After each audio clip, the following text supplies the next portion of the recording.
Filipenses, capítulo de número 2, a partir do versículo de número 1. Filipenses, capítulo de número 2, a partir do verso de número 1.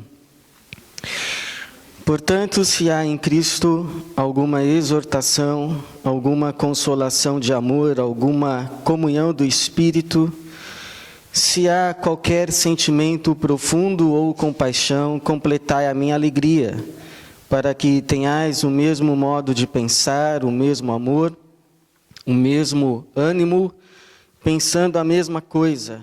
Não façais nada por rivalidade nem por orgulho, mas com humildade, e assim cada um considere os outros superiores a si mesmo. Cada um não se preocupe somente com o que é seu, mas também com o que é dos outros. Tende em vós o mesmo sentimento que houve também em Cristo Jesus, que, existindo em forma de Deus, não considerou o fato de ser igual a Deus algo a que devesse se apegar. Mas, pelo contrário, esvaziou a si mesmo, assumindo a forma de servo e fazendo-se semelhante aos homens. Assim, na forma de homem, humilhou a si mesmo, sendo obediente até a morte, morte de cruz. Por isso Deus também o exaltou com soberania e lhe deu o nome que está acima de qualquer outro nome, para que ao nome de Jesus se dobre todo o joelho dos que estão nos céus, na terra e debaixo da terra, e toda língua confesse que Jesus Cristo é o Senhor, para a glória de Deus Pai. Obrigado, Senhor, pela Tua palavra. Pedimos agora a direção e unção do Teu Espírito para o compartilhar dela a cada coração, que o Senhor mesmo a traduza para a glória do Senhor e salvação da Tua igreja, em nome de Jesus. Amém. Você já ouviu essa frase, o céu é o limite? O céu é o limite. Uma frase que expressa de uma forma muito precisa a visão de mundo, a visão de vida que nós herdamos dos nossos pais, herdamos da nossa cultura, herdamos do pensamento da nossa sociedade, que é transmitido por meio de filmes, transmitido por meio de livros, transmitido por meio de novelas, transmitido por meio de conversas de amigos, e que define para a gente algumas coisas que são centrais na vida. Por exemplo, alvo da vida. Alvo da vida, segundo essa concepção de mundo, é subir na vida. Vencer na vida nós definimos como 2 pontos. Subir na vida. Alguns definem subir na vida como morar num lugar legal. Outros definem subir na vida como ter projeção na sua carreira, chegando a ocupar um dia um posto importante numa grande companhia. Outros definem como poder aquisitivo. Enfim, cada um de nós vai definindo o que seria esse subir na vida, esse vencer na vida. Mas temos em comum que vencer na vida é sair de um lugar baixo onde estávamos e alcançar um lugar alto. Nós ouvimos histórias de pessoas que venceram na vida e é mais ou menos assim: o fulano de tal, antes era um camelô, vivia nas esquinas vendendo não sei o quê, hoje ele ocupa um lugar importante numa empresa, ou ele é dono de uma empresa. Então essa pessoa, para nós, na nossa cultura, na nossa visão de vida, é uma pessoa que venceu na vida. E a partir dessa definição do que é vencer na vida, a gente também define o nosso relacionamento com as pessoas, porque nós definimos também onde queremos subir, onde queremos chegar. E aí então as pessoas são definidas como 2 tipos de pessoas: aquelas que me interessam, aquelas que eu posso usar, e aquelas que eu tenho de vencer. Aquelas que me interessam são aquelas que podem me ajudar de alguma forma a chegar onde eu quero chegar. São dessas pessoas que eu quero e-mail, são com essas pessoas que eu quero conversar, são com essas pessoas que eu quero ouvir palestra, porque eu não quero ouvir palestra de quem não conseguiu subir. Eu quero ouvir palestra de alguém que subiu. Porque essa pessoa que subiu deve conhecer o caminho das pedras e vai me dar algumas dicas para eu chegar lá também. Agora, as pessoas que definiram que querem chegar na mesma montanha que eu quero chegar, e ainda não conseguiram chegar, estão tentando, são as minhas concorrentes. Porque eu sei que não tem lugar lá em cima na montanha para todo mundo. Então essas pessoas são pessoas que eu devo vencer. São pessoas que eu devo encarar como concorrentes, e é por isso que então eu vou fazer um curso, eu vou para uma faculdade, eu vou para uma academia, porque eu preciso me capacitar, eu preciso me fortalecer, porque eu sei que a concorrência não é fácil. E eu vou me acotovelar com muita gente, vai ter gente que vai querer puxar o meu tapete, e eu sei que eu tenho que estar forte. Essa concepção de mundo também me ajuda a definir Deus. Quem é Deus? Deus é um ser poderoso, se é que eu acredito, é um ser poderoso, e Ele pode abençoar algumas pessoas, inclusive a mim. A pergunta é, o que eu tenho que fazer para que Ele se vire para mim e abençoe a mim, e não o outro que está na mesma corrida para subir na mesma montanha? Então eu vou tentar fazer algumas coisas para tentar agradar esse Deus, para me tornar favorável a Ele, então Ele me abençoar como se fosse uma troca. Então nesse sentido muitas pessoas vão às igrejas, nesse sentido muitas pessoas fazem campanhas, nesse sentido muitas pessoas entregam seus dízimos e começam a esperar que a partir de então Deus faça diferença entre elas, que entre aspas servem a Deus, e aquelas que não servem. E a gente começa a esperar então que Deus faça diferença em tudo, inclusive quando nós estamos procurando uma vaga no estacionamento. Nós vamos ficar muito ressentidos de Deus se só tiver uma vaga e eu estiver procurando uma vaga e outra pessoa que é ateia, não acredita em Deus, também estiver procurando e ela chegar primeiro. E ela encontrar a vaga na minha frente. 1 segundo antes de mim. Afinal de contas, quem é que serve a Deus? Eu sei que você pode dizer que eu pintei esse quadro com umas cores muito pessimistas. Você pode dizer que você não está mais nesse jogo. Mas você há de concordar comigo que é assim que muita gente vive. Que são essas as regras. É esse o mundo que a gente vive. Todo mundo elege uma montanha para subir, e o alvo da vida é subir na montanha, e Deus tem que ajudar. E algumas pessoas são pessoas que podem nos ajudar, nós as usamos, são úteis, outras são concorrentes. A pergunta que se faz é, não existe uma outra alternativa de vida? Será que a vida é só isso? É um monte de gente competindo entre si e usando as divindades como instrumentos para se dar bem na vida. Esse texto do apóstolo Paulo vai nos dizer que há uma outra possibilidade de vida e que essa outra possibilidade de vida foi vivida por Jesus. Ele veio à terra e trilhou um outro caminho, não o caminho da arrogância, mas o caminho da humildade, porque o mundo nos ensina que nós temos de subir. Mas o texto nos diz que Jesus desceu. Jesus desceu. O mundo nos diz que nós temos que terminar a vida num trono. Mas Jesus terminou numa cruz. O mundo nos ensina que nós temos que ser fortes, que nós devemos nos impor, fazer valer o que somos, o que queremos. Mas o texto diz que Jesus obedeceu,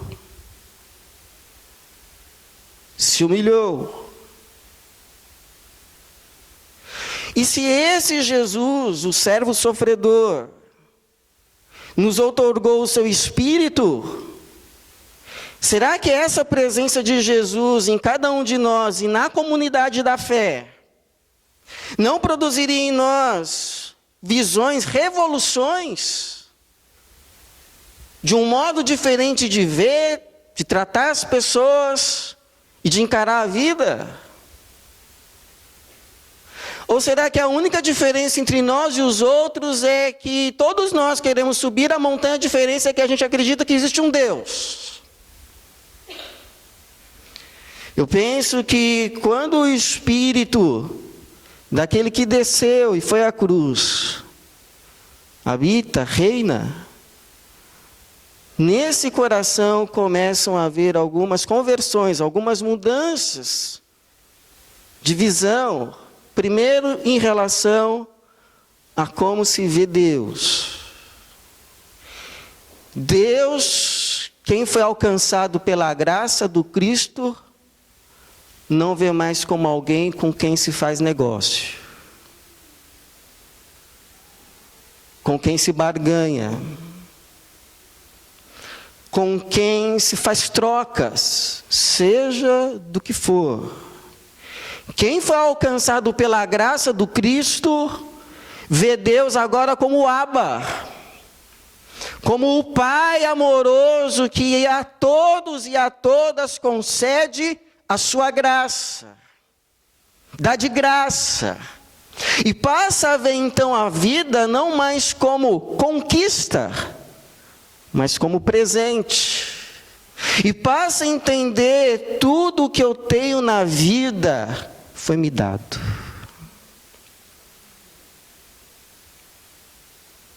Foi um estender gracioso das mãos do Abba, do Pai. Porque se todas as coisas estão nas mãos dele, e ninguém pode tirar ou arrancar nada da sua mão, então tudo o que temos é porque foi dado. Nada foi conquistado. Ah, pastor, mas eu trabalhei. E quem abriu as portas? Ah, pastor, mas eu estudei. E quem que foi que deu a saúde para se levantar a cada dia? Ah, pastor, mas eu fiz. E quem foi que deu a disposição mental? Tudo é dele, por ele, para ele. Diz Romanos. O próprio Jesus, o que recebeu, e aqui diz que recebeu o nome que está acima de todo nome, também recebeu não por conquista, por dádiva. O texto vai dizer, versículo de número 9, por isso Deus também o exaltou com soberania e lhe deu o nome que está acima de qualquer outro nome. Foi dado por Deus. No reino de Deus não existe troca, não existe conquista. Tudo é dádiva, tudo é graça, que vem das mãos do Abba. E se é assim, tem algumas implicações. Primeiro, aquilo que tiver que ser seu, vai ser. E com isso eu não estou dizendo que você não tem que trabalhar, que você não tem que se esforçar, mas estou dizendo que você não tem mais que brigar. Mostrar os dentes. Que é isso, irmão? Dá uma de valentão. Você lembra quando o Abraão e o Ló tiveram problemas numa terra? que eles prosperaram muito, tanto os pastores do Abraão quanto os pastores de Ló, e aí já não havia mais espaço na terra para ambos os rebanhos. Aí o Abraão tomou a iniciativa, chegou e disse para o Ló: olha, nós estamos tendo um problema aqui, não convém que tenha briga entre nós, então olha, está toda a terra diante de você, escolhe, se você escolher a esquerda eu vou para a direita, se você escolher a direita eu vou para a esquerda, mas não vamos brigar. E o Abraão podia colocar banca, o Abraão podia dizer o seguinte: olha, quem recebeu a promessa fui eu, meu amigo, você veio de tiracolo aqui na caravana, pode dar o fora. Mas não, escolhe, a terra está aí, Deus prometeu para mim, mas está aí, pode escolher. Aí diz o texto que o Ló olhou e viu que as campinas do Jordão eram bem regadas e escolheu a melhor parte. E foi. E não sabia que estava caminhando para a cidade chamada Sodoma, que mais para frente seria destruída. E logo após ele ter escolhido e se afastado do Abraão, na mesma hora Deus aparece a Abraão e diz: olha toda a terra, aonde os teus olhos alcançarem, do norte, sul, leste, oeste, ocidente, oriente, pois tudo isso te darei. É temporário. A promessa foi feita. Vai ser dado. Como diz Tiago, toda boa dádiva, todo dom perfeito desce do Pai das luzes, em que não há sombra, nem mudança, nem variação. E aí o que você recebe, como nós já temos aprendido, como você sabe que é dádiva, e aí você olha um mundo que está sendo administrado com arrogância, com soberba, com egoísmo, você sabe que aquilo que você recebeu é para administrar para todos. Porque você foi um objeto da graça para se tornar um instrumento da graça. A quem muito é dado, muito será cobrado. Achei muito interessante ouvir uma reportagem da Visão Mundial na revista, e mostrou ali, lá na Tanzânia, um projeto social de profissionalização de jovens, e estavam ali ensinando a profissão, por exemplo, de eletricista, vários jovens. E na foto, o que me chamou a atenção é que quem estava capacitando os outros jovens, tanzanianos, africanos, era um outro africano, que provavelmente foi capacitado, recebeu como dádiva, como graça, e agora, em vez, é tudo meu, vou montar a minha empresa de eletricidade, não quero ter concorrente aqui na Tanzânia. Estava ensinando outros. Porque nós somos o povo que recebeu graça para distribuir graça. É outro jeito de ver a vida. É evangelho. É graça. A gente não compete com ninguém, a gente é agraciado do Senhor. E isso muda a forma como a gente vê as pessoas. Porque a gente sabe que precisa delas para viver. Muda a forma como a gente as trata. Seja quem for. Pareça estar acima, pareça estar abaixo. Inclusive eu vi uma história que é o seguinte: o sujeito, ele trabalhava num frigorífico, e aí ele foi fazer a inspeção lá dentro do frigorífico, a porta fechou, ele ficou preso, começou a gritar, ninguém ouvia, ninguém pôde socorrê-lo, ele ficou ali horas e horas e horas, e quando já estava dando o final do expediente, que não haveria mais nenhuma chance, disse que alguém bateu na porta, abriu, E foi a salvação dele. E aí ele disse assim, era o segurança. E o segurança, o rapaz lá que ficou preso no frigorífico perguntou, mas não é seu trabalho vir aqui no frigorífico? Por que você veio?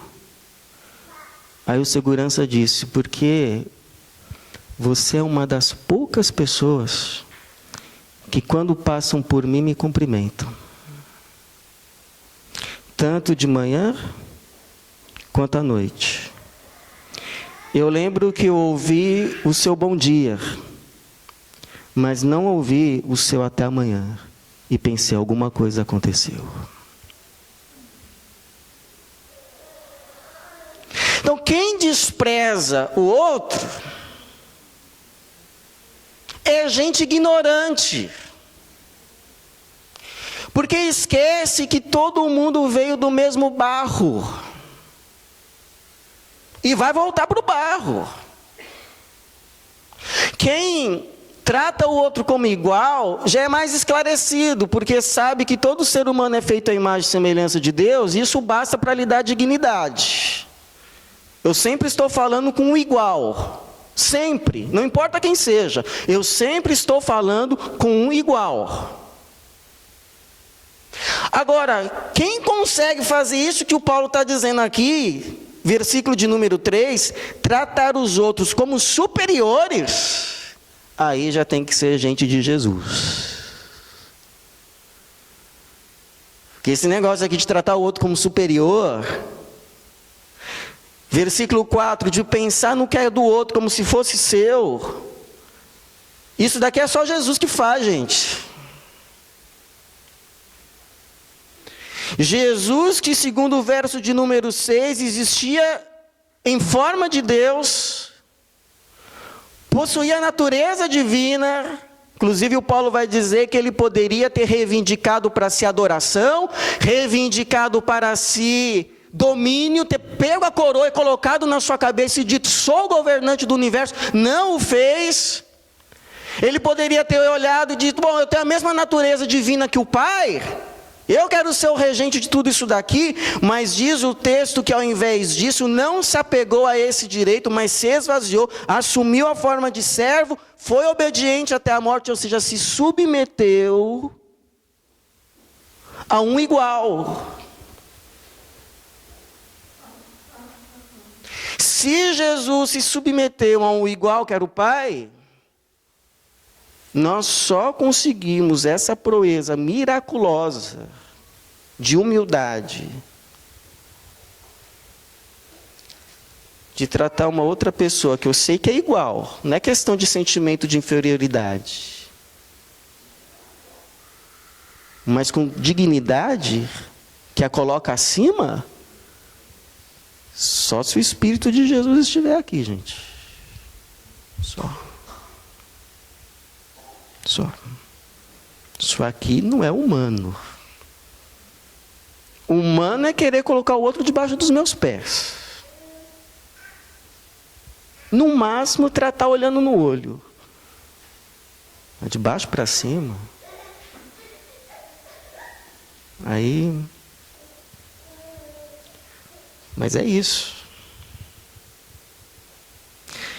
Então, por exemplo, se um dia eu for querer servir lá no Ministério de Apoio Comunitário, esse ministério que prepara sempre o café para a gente no final do culto.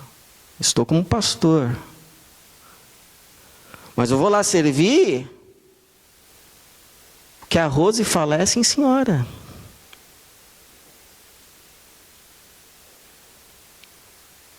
Tem problema. Foi Deus que colocou lá?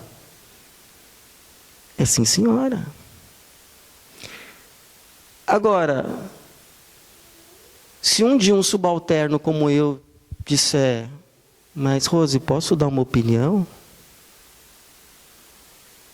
Ela também tem o poder de ouvir, porque a ela foi dado o mesmo Espírito, daquele que tem o poder de considerar, de ouvir, de atender, e de inclusive dizer, sim senhor, sim senhora, para um igual. Por isso que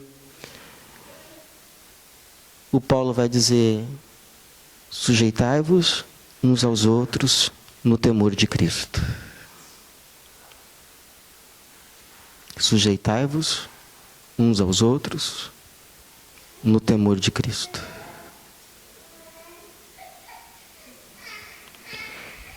E terceiro, me dá um outro modo de viver e ver os alvos da vida. Porque eu sei que muita gente pode ouvir essas coisas e dizer assim: mas olha, pastor, é muito bonito, é legal. Mas, se eu for viver desse jeito aí, vão me passar para trás.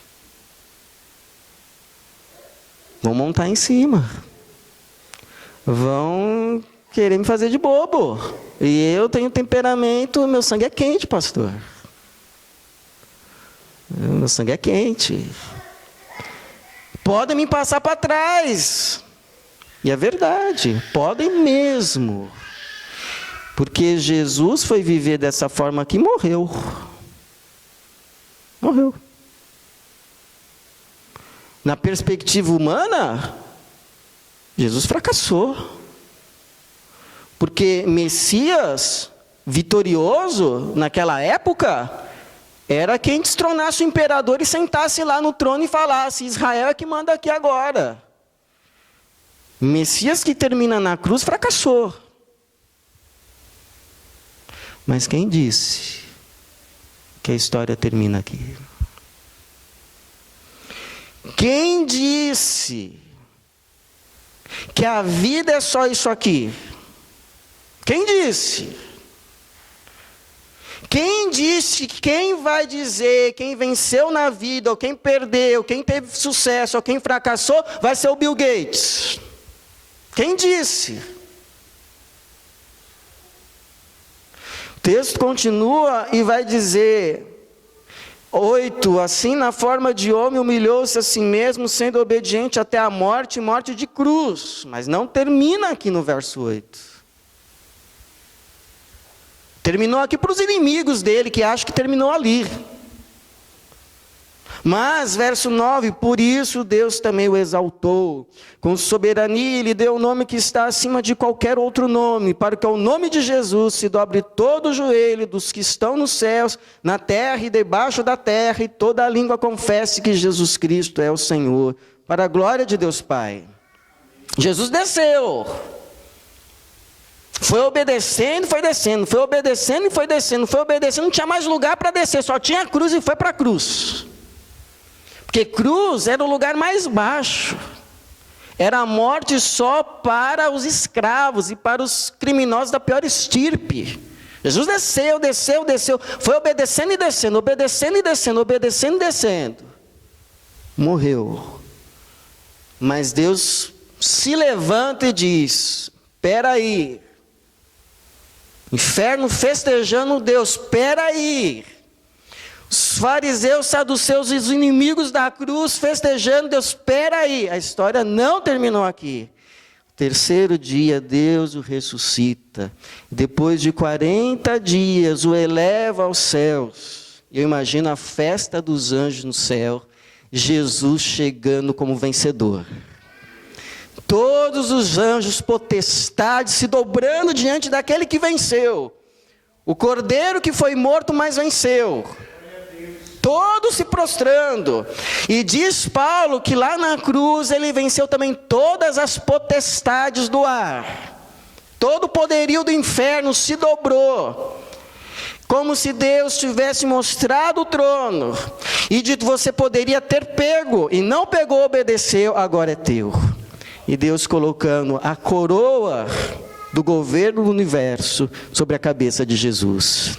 E dito: se assente no trono, até que eu coloque todos os inimigos debaixo dos teus pés.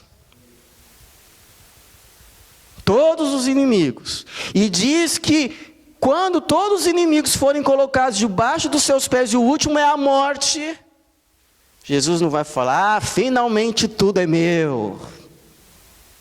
Como um ditadorzinho barato. Mas diz que vai pegar tudo e devolver ao Pai. E assim Deus será tudo em todos. E não tem pessoa que vai escapar desse dia. Foi um ato que dividiu não só a história, conduziu a história para o mesmo ponto. Que não existe história que não esteja sendo conduzida para esse dia, o dia em que todo joelho vai se dobrar e toda língua vai confessar que Jesus Cristo é o Senhor. No universo, de todas as coisas. Nesse dia o Gengis Khan vai se ajoelhar. O faraó do Egito vai se ajoelhar. Nabucodonosor vai se ajoelhar. Pôncio Pilatos vai se ajoelhar. Herodes vai se ajoelhar. Hitler vai se ajoelhar. Nós vamos nos ajoelhar.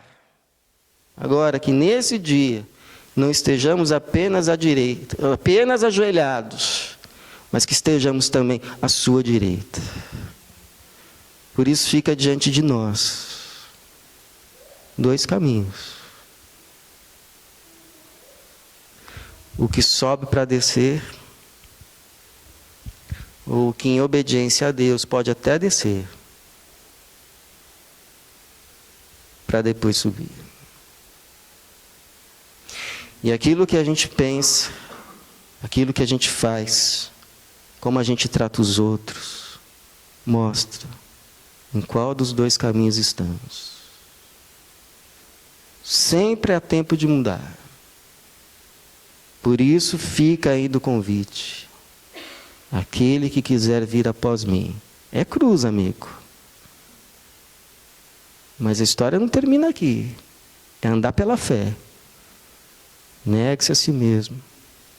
Tome a sua cruz e siga-me. Porque quem segue Jesus no caminho, vai encontrar com Jesus no fim do caminho.